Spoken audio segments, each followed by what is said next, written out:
Good evening, Narad. Namaste, all. Oh, I gotta put my headphones on. Sorry. Namaste. Namaste. What page are we on? 109, I guess, or maybe even 10 already. All right, let me check here. So I close this out and close this out and go to my Savitri studies. 110. 10. Okay. 110. Here we are. Okay, and what was the line? Who remembers the line?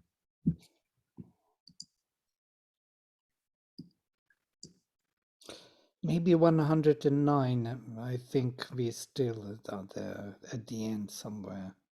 Okay. So we can start from the end of 109 only when we have climbed above ourselves. Yeah. Okay.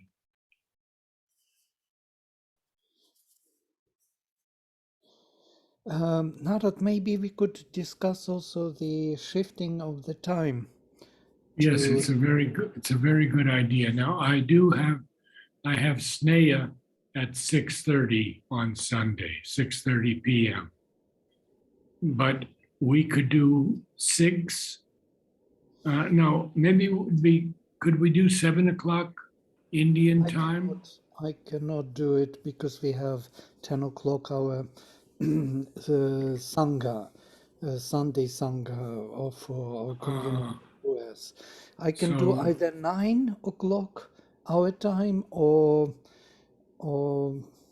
this time. Yeah. 9 o'clock US time? Yeah, 9 o'clock US time, it will be exactly 6:30 your time. 6:30, yeah, that's when I have her. Well, I'll have to change Sneha then. So let's make it 6:30 next week.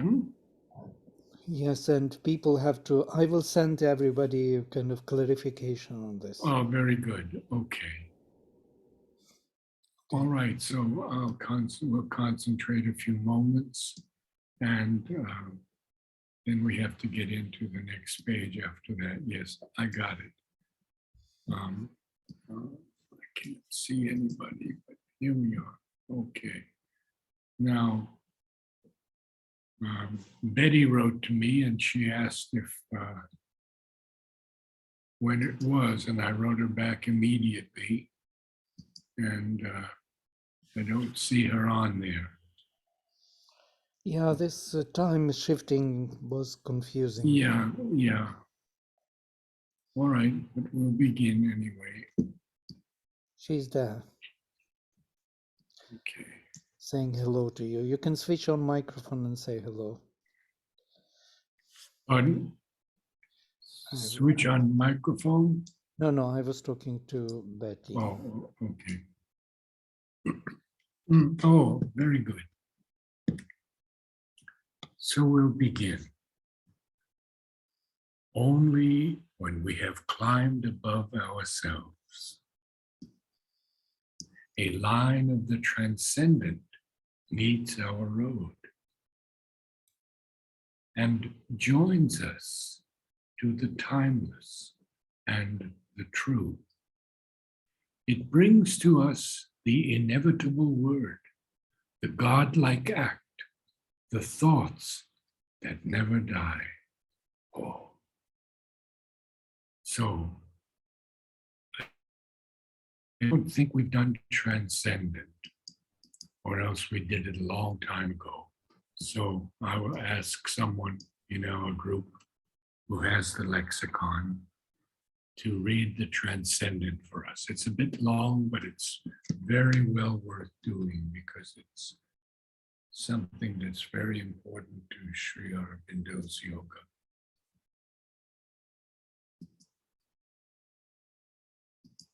Who can do that for us?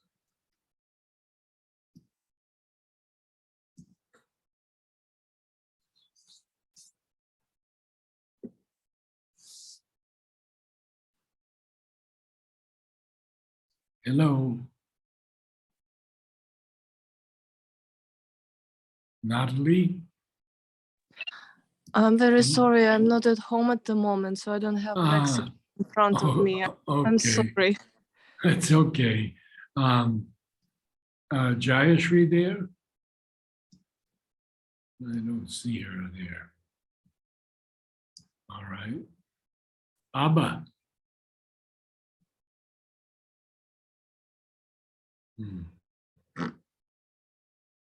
Okay, I'll read it.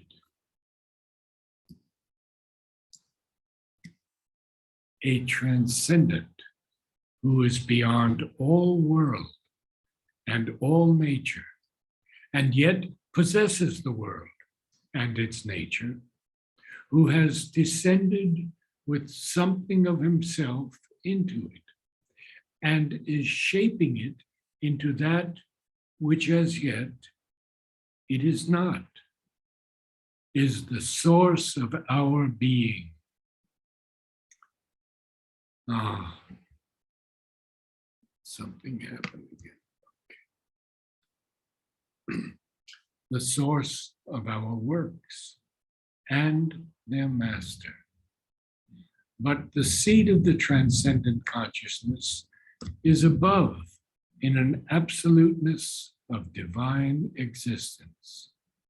And there too is the absolute power, truth, bliss of the eternal, of which our mentality can form no conception, and of which even our greatest spiritual experience is only a diminished reflection in the spiritualized mind and heart, a faint shadow, a thin derivate.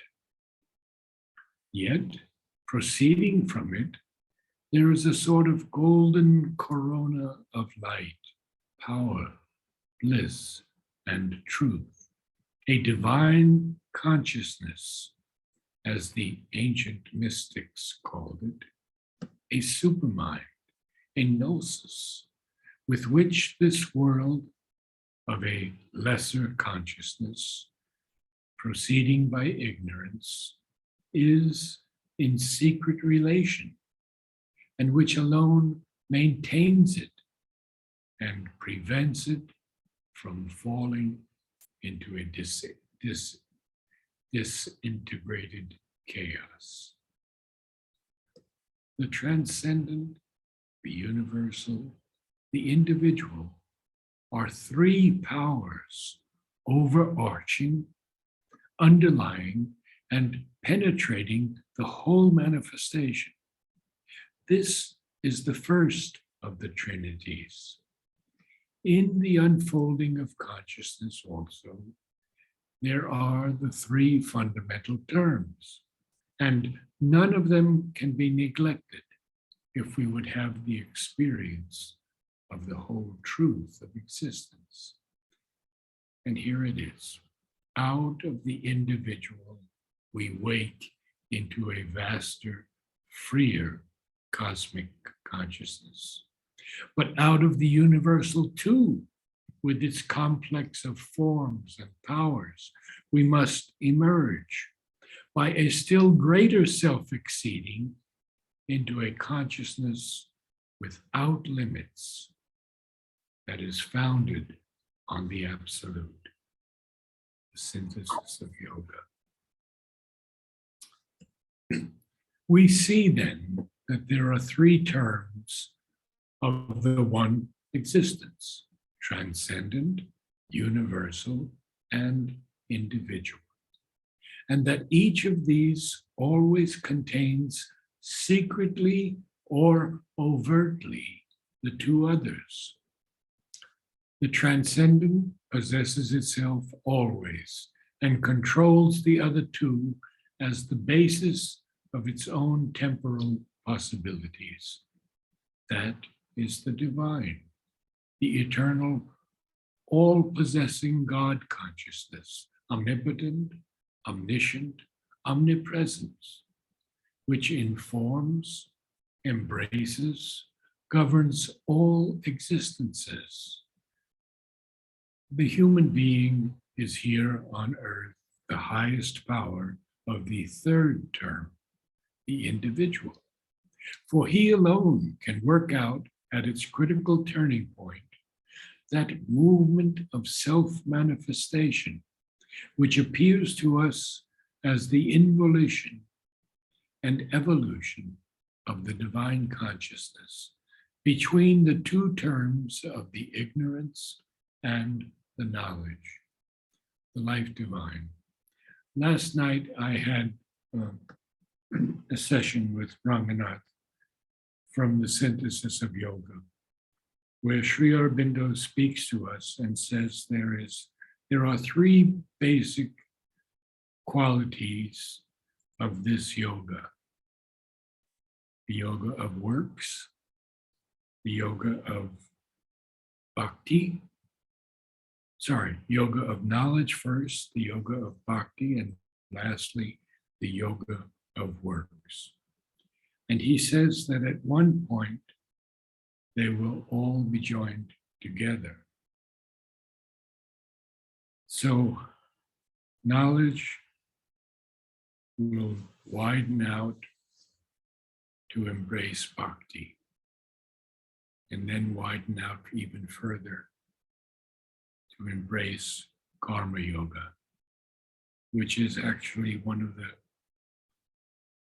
fastest methods of opening the psychic being, doing work for the divine, but not egotistically saying that I am doing this work for the divine, but beginning slowly to realize that it is the divine who is working through us, and we are only instruments.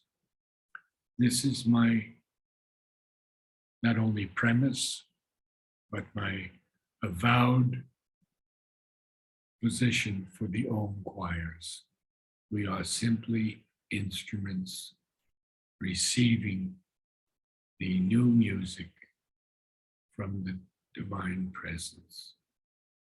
So one more time, the transcendent from Letters on Yoga. This is what is termed the Adya Shakti.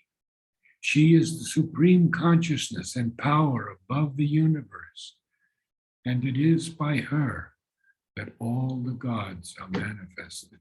And even the supramental Ishvara comes into manifestation through her, the supramental Purushottama, of whom the gods are powers and personalities. I read in one of Sri Aurobindo's works where he says, it is the mother who will bring down the supramental. And indeed, in 1956, 6 years after he allowed his body to be put into the earth, Mother broke through and the supramental flooded the earth. So this is very, very important, this passage. And what does it do? It joins us to the timeless and the true. And what is it that's joining us? It's this line of the transcendent that meets our road, our path, our journey, and joins us to the timeless and the true. Also, it brings to us the inevitable word.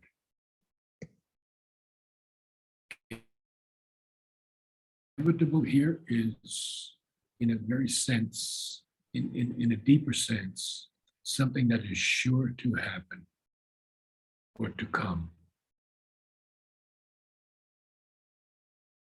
It is certain, it is necessary. And what happens? It brings us the godlike act, the thoughts that never die. Would you like to add something, Vladimir?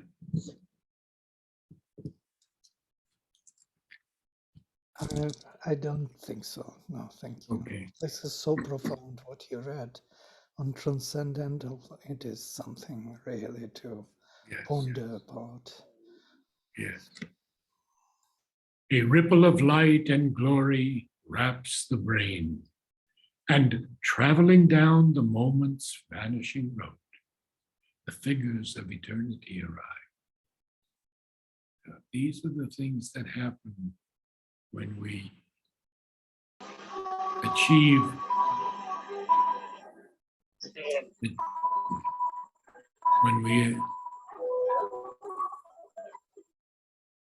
when we achieve the godlike act. This ripple of light and glory wraps the brain. Interesting, wraps, doesn't go into the brain, wraps the brain.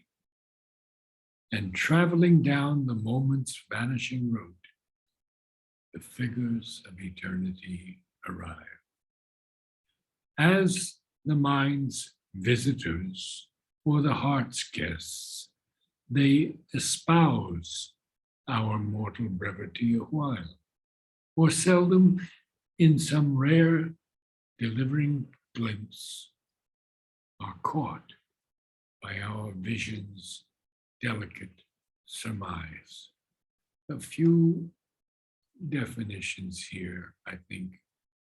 First of all, they espouse. What does espouse really mean? Well, they adopt, they embrace our mortal brevity a while. They could be the mind's visitors, or they could be the heart's guests. And they take on themselves this embrace of our mortal brevity a while, or seldom. Now, brevity, of course, is briefness, shortness of time or duration, or seldom in some rare delivering glimpse. Now, here we have two words that are interesting.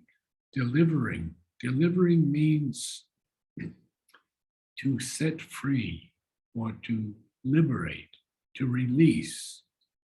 So we have this glimpse, this rare glimpse that touches us. It's a delivering glimpse. And a glimpse is a very brief passing look, very brief view or sight, momentary. And what happens then? They are caught by our vision's delicate surmise. Now, surmise is an interesting word here Sri Aurobindo uses. The surmise is an idea or even a thought of something that seems to be possible or likely. And it can also be, in other terms, an idea that's inferred from some inconclusive evidence, like a guess or a suspicion, or it can be a conception of something or a conjecture.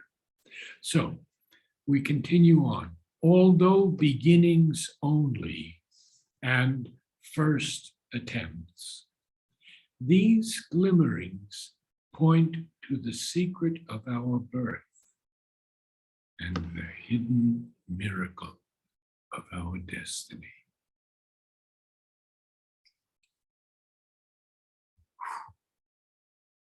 These, although they're only beginnings and they're only first attempts, even though they're glimmerings, that's an intermittent flickering or flashing, they point to the secret of our birth. And what else?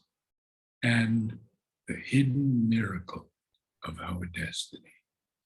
So this whole passage leads us to this, and now to this important line. Two lines, actually.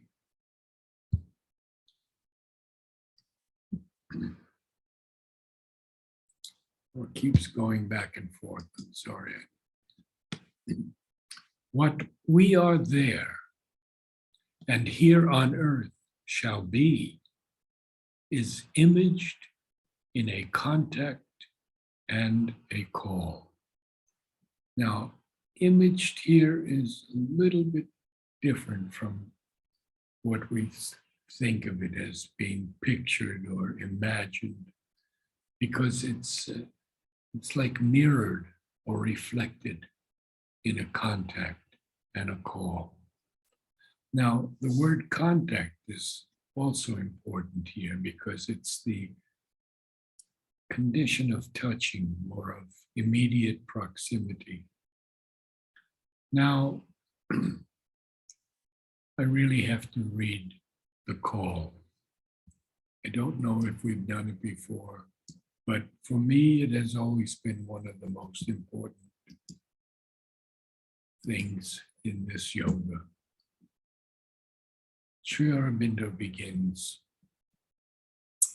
all yoga is in its nature a new birth.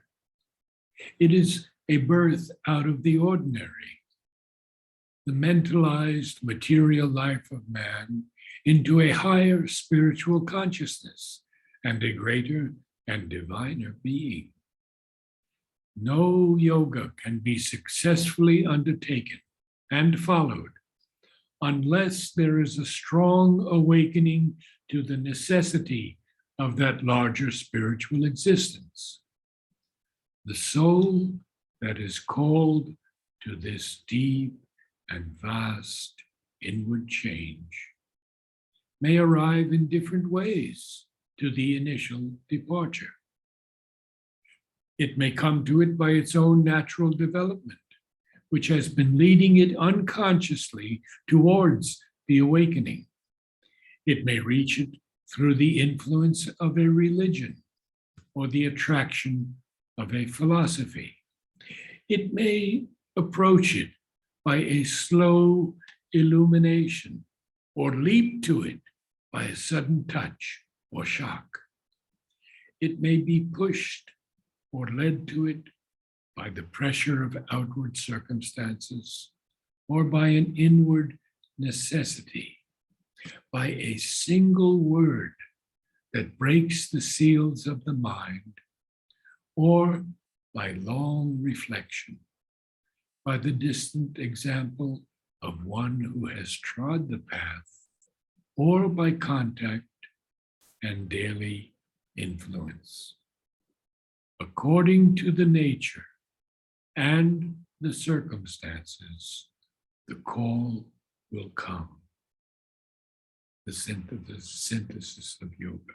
For me, this is so important, so very important, because this yoga is indeed a new birth.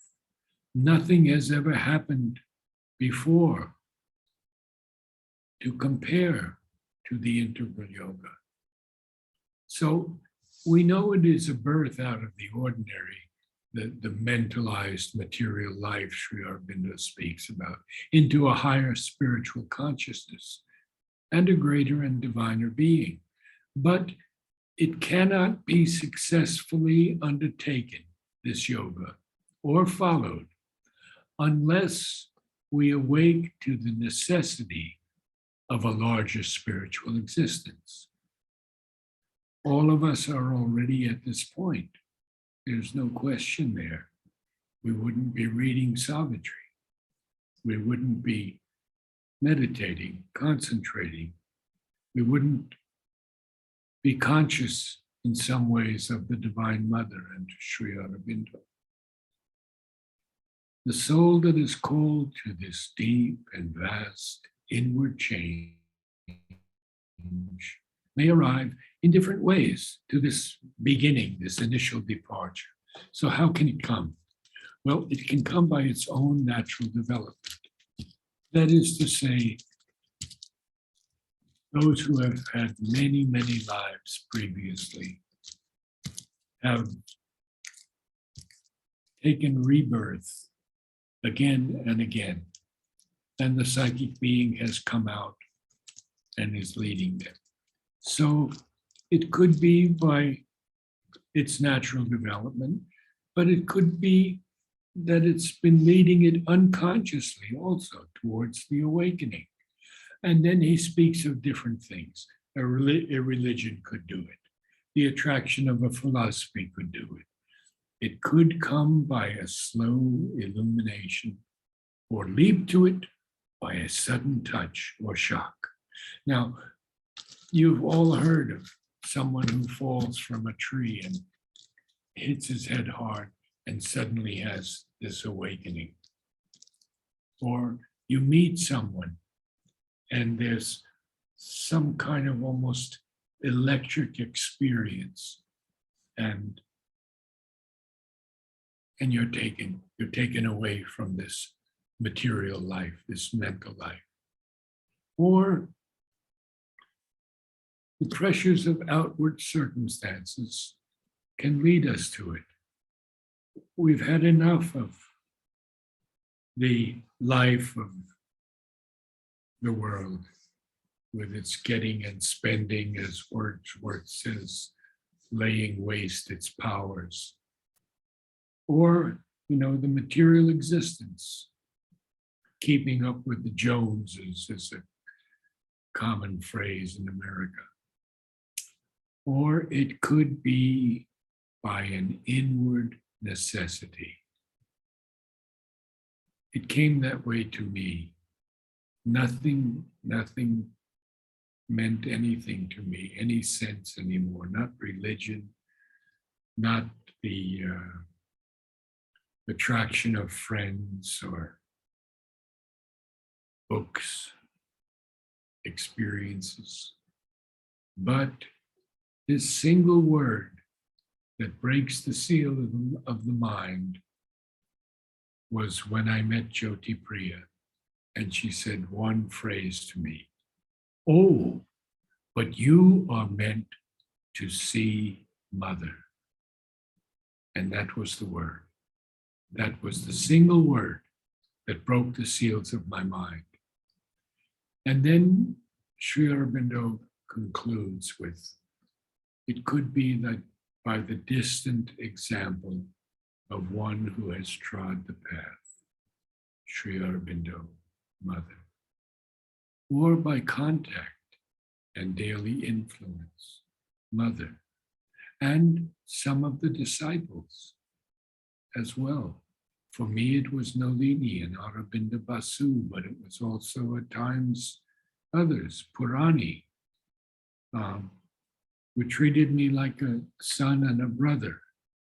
It could have been, so many of those early disciples, Pavitra, for example, who would write to me and send me Mother's replies. But then Sri Aurobindo says this very important thing: according to the nature and the circumstances, the call will come. Now, he says the human, and that's the synthesis of yoga. Now, here's letters on yoga. The human vital and physical external nature resist to the very end. My goodness, don't we know that? But if the soul has once heard the call, it arrives sooner or later. Letters on yoga. And I'll do two more from the synthesis again. The call, once decisive, stands. The thing that has been born cannot eventually be stifled. Even if the force of circumstances prevents a regular pursuit or a full practical self-consecration from the first, still the mind has taken its bent and persists and returns with an ever-increasing effect upon its leading preoccupation. There is an ineluctable persistence of the inner being, and against it, circumstances are in the end powerless, and no weakness in the nature can for long be an obstacle. And lastly, essays on the Gita The call of God is imperative and cannot be weighed against any other considerations. And I'll close with these 3 lines. As yet, Earth's imperfection is our sphere. Our nature's glass shows not our real self. That greatness still abides, held back within. Okay, our nature's glass, it's like a looking glass, it's like a mirror, but it's not showing our real self, because held back within, that greatness still abides. To abide is to remain somewhere, to reside, to dwell. So it dwells within, held back. This is so beautiful, people. Read it again and again. And these quotes from On the Call and also on the Transcendent are great keys in this integral yoga. I pray for all of you, and I invoke Mother's blessings and Sri Aurobindo's grace to keep you all well and joyously on the path. Namaste. Thank you. Namaste.